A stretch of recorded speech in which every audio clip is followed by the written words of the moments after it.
Good morning and welcome to Sunday Special. Dr. Lamba explains Sikhism, and today I'm called upon to explain how Sikhism, which enjoins service, honest work, and sharing with others, brings into practice. Well, Sikhs have been enjoined to contribute to the welfare of the people in the name of the Guru, to a pool which is a common resource of the community. And this is called Daswandh. Daswandh literally means tenth part. And it's a practice now that the Sikhs contribute in the name of the Guru 1/10 of their earning. Now, this is also referred to in Punjabi as Dawandh, literally giving, contributing in charity. And this is a Sikh religious obligation, a religious requirement of duty. It's a form of a seva service, humble service, which is highly valued in the Sikh system. The concept of Daswandh was implicit in Guru Nanak Dev's own Gurbani in the line, Kal ave kich hatho de, Nanak ra pachane soi. That one who works for what he eats and gives some of it, oh yes, he knows the path to salvation. And this is on Guru Granth Sahib, page 1245. The idea of sharing and giving is symbolized by the institution of Langar, as we have already discussed it. And the Sikh concept of kirt karo, honest work, seva karo, service, one chakko, share with others, eat what you eat and give it to the others. So the concept of Langar, the concept of Sangat, the holy assembly, and the Guru has been established based on that. Now, Gurdwaras under construction do not get any funding from anywhere, but they get it from the Daswandh contributed by the Sikhs. And you can contribute more, but 10% is enjoined. Now, how this concept started? In the times of Guru Amar Das, the third Guru, a formal structure for characterizing Sikh religious started evolving up. And Guru Amar Das established, at that time they were not called Gurdwara, they were called Manjis. Now Manjis, you can call them diocese, you can call it a district, but it's a demarcated area in different parts of the country, and they were under the charge of a very pious Sikh who would preach Guru Nanak Dev's philosophy. And he will look after the Sangat. He will be responsible for transmitting the offering made by the Sikhs in his domain to the Guru. So he was a sort of an, you can call it administrator in that area. And he would collect the revenues. So it was a diarchic system. On the one side, the government collecting the revenue, then the Sikhs getting the money, contributing. Now, when the Amritsar was being built and the holy Sarovar was being dug, and the Golden Temple was to be established, there was a need of money. So this started on Guru Ramdas Ji entailed a lot of expenditure. So then Guru Ramdas, the fourth Guru, said, yes, every Sikh should contribute 10% of his income. It was minimum 10%, and it was to be the common pool, and it was called Guru Ki Golak, the just Golak. No, the Masans were appointed, and they would go from place to place, collect the money and bring it to Guru Gobind Singh. And if you have read it or you know it, this custom of the Swan was codified in Rahatnamas, which is a Sikh code of conduct. And this was done during the lifetime of Guru Gobind Singh. Bhai Nandla wrote Tankha Nama, and these words are there of Gobind Singh. Hey Nandla, one who does not give Daswandh and keeps on telling lies, misappropriates Daswandh, is not to be trusted. And that's why Guru Gobind Singh abolished the system of masans. He said we don't need middlemen. Let the Sikhs contribute directly to the Golak. And the tradition has been kept alive by the chosen Sikhs to this day. And they scrupulously fulfill this injunction. The institution itself is very important. It serves as a means for the individual to practice personal piety as well as participate in the ongoing history of the community. But that's not to say this is only exclusive to Sikhs. As a matter of fact, Daswandh has become a part of Sikh way of life, but it's parallel to Christianity in a great extent. Christian tithes require members of the church to pay 10th part of their annual produce of the income or the land production to support the clergy. Then similarly, Muslims have a system of zakat, where they pay 2.5% of their annual wealth to the welfare of the destitute. But then there's one difference in zakat and Daswandh. In zakat, this 2.5% of the savings and the financial assets are not included toward your living expenses. For example, you pay the bills for the house payment, mortgage, so these are to be deducted. The net saving, what you have, you pay 2.5% of that. But Sikhs do not have that concept of writing off. They are supposed to pay 10% of their income, not of their saving. The classical Indian society had no set procedure for regulating charities at that time. So references are traceable. If you see Prasad Bharati's writings, you will see the householders normally at that time used to reserve 1/21 part of the income for Brahmins and 1/31 part for the gods. Upanishads and Bhagavad Gita, they commend the two alms given in a duty. It was a part of a charity. But 1.21% for the Brahmin, 1.31% income for the gods. So this was right from the time of Upanishads. So this one is to be distinguished from that. It's not a charity that way. It is essentially to meet the needs of the community, and the contributions are made specifically for the maintenance of the religious institutions, to run the langar and projects of social welfare. And now, of course, as it's become a part of life.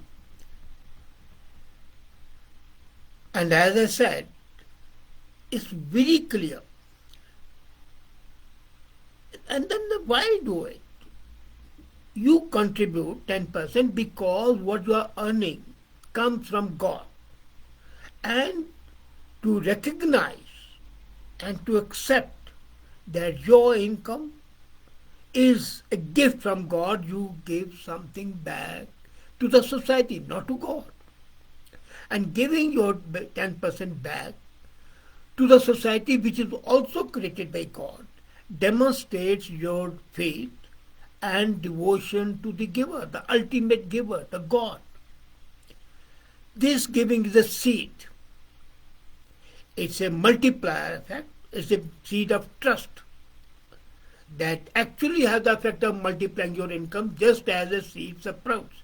They say that you contribute for the welfare of others and the God will be happy with you and give you more. I remember my father used to tell me very often, never pray for more income. Pray that your expenditure should increase. And when the expenditure increases, you will try to earn more. And I thought it would be a very good lesson, and I used it in my life. I have never wished for more. Income comes by itself from one way or the other. And this seed money of the further prosperity, when you take care of the society, the people around you, then those people, that society comes to your help and succor. And that's why I said it has a multiplier effect. So every religion calls upon you to practice generosity. Now, other example is 1/10 of your day. This is implied in Daswandh. There are 24 hours. 1/10 of that, the Daswandh of that is 2.5 hours. And those 2.5 hours, Amrit Vela, morning time, are set to devotion and meditation for each day. So Daswandh is not only of money, it's also of time, it's also of meditation, it's also of prayer. The morning Vela, the morning time, they call Amrit Vela. Amrit is nectar. This is a time of nectar. You devote to worship, to meditate, and we know meditation is so helpful in removing all stress. And that's why Guru Ram Das described it that rise in the morning before the coming of the dawn, have your bath, and meditate on God's name and inspire others to do so. And I don't know whether you have gone or not in Golden Temple, Amritsar. At 3 in the morning, the Shri Guru Granth Sahib is brought out from the resting place and the reading starts 24/7. That's those few hours when the Guru is supposed to have rested. And then this is sort of a procession, very solemn, very cooling and pleasing. And that is an experience by itself. So this Amrit Vela, 2.5 hours in the morning, is a Daswandh of your time. So Daswandh of the morning, Daswandh of the time. And then you don't have to give your Daswandh to the Gurdwara, no way. You can put that money aside to do any charitable work. And you can contribute to any charity to help the poor and the needy. Sikh Dharma, basically, is a Sikh religion emerged as a reawakening of Khalsa's concept. It's a priority. Now, what's the part secret? Guru Gobind Singh told the Sikhs that 1/10 of the earning they received was in fact not there, that belonged to God. So you give back to God what He has given you. Daswandh is a pure and simple business with God. The tenfold return represents your interest and dividends already waiting to be paid to you.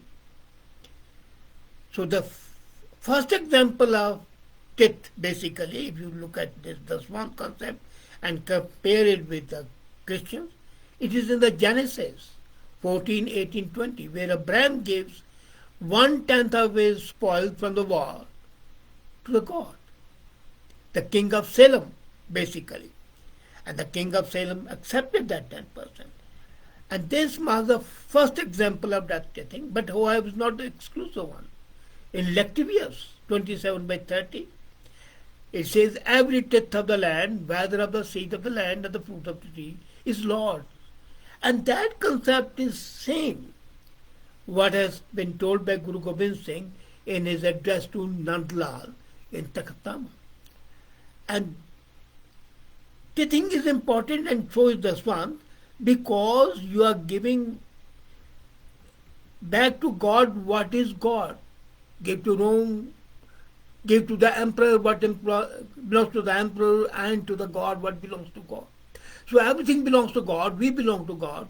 It's not ours to keep, but should be used to help God's children who need it more than we do. The same is in the New Testament. For example, in Mark 12/41. Now, I'm not saying that Gurus borrowed it, but the minds are running parallel. That means all great people recognize that the concept of giving back looking after the community is important. And that's why when the langar was started, Sikhs were asked to bring a part of the produce. The first way that Daswandh was initiated was when the langar started by Guru Amar Das. He didn't have anything. He couldn't contribute. So he said, okay, bring crop, who have extra crop, and we will cook it and give to the people who come. And that is why Bhai Gurdas and Baba Buddha, when they saw that something hanky-panky could happen, then they said, problem is simple, everybody should contribute 1/10 of their earning to the Guru. Basically, the concept was given by Bhai Gurdas and Baba Buddha. Bhai Gurdas was the person who wrote Guru Granth Sahib. He was the amanuensis. Baba Buddha was the old man who, right from Guru Nanak to Guru Har Gobind, he was there. And then, this became a part of the Sikh culture, Sikh psyche. So the concept of Daswandh basically is giving back to the God and giving to the creatures of God to help them to give others, because we have been given more, and it's our bounden duty to see that the less fortunate brethren are not left in lurch. So instead of finding out individual, we give to an organization. But then at the same time, there's no restriction. From the same money, you can give to the individual. I remember my dad had provided scholarships to 15 students in the school days and to 10 students at university level. And that was continued for a long time. And then I and my brother, we decided they should not be discontinued, and it's continuing even today. So this sort of, that was one part. So it is in fact establishing a system of mutual help and a feeling of trusteeship. We have got money, and we have got money as a trustee, but the God has given us the money as a trustee to look after our less fortunate brethren. And thus it breeds a feeling of fraternity, a feeling of societal responsibility, a feeling of trust. And it ennobles the person who gives and ennobles the person who receives, because his daily needs are fulfilled. Really a noble concept, and practiced till today by all practicing Sikhs. Thank you.